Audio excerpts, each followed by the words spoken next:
Railroad maintenance. Alright class, it's time to start. Today's topic is railroad maintenance. First, we'll learn some basic facts, and then we'll have a discussion.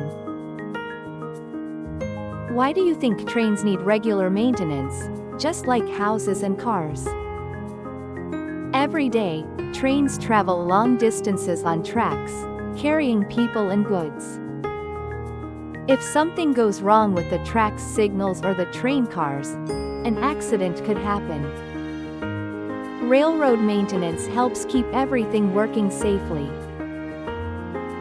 Think about riding your bike to school. What if your bike's brake cable suddenly fails and you can't stop? What if that happens while you're riding downhill? You will get seriously injured. In the same way, if train tracks are not properly maintained, passengers face a tragedy. One serious accident happened in Japan in 2005. A train was going too fast around a curve.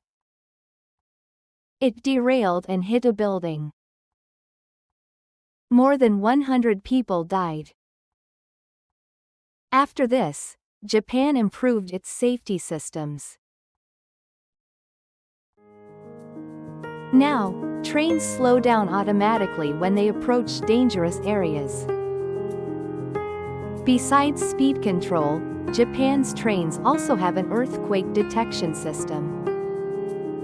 In 2011, when a big earthquake struck, all running trains stopped immediately. Thanks to this system, no passengers were hurt.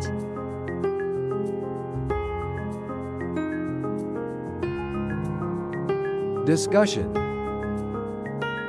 Who does railroad maintenance? When and how do they do it? Have you ever seen workers maintaining train tracks?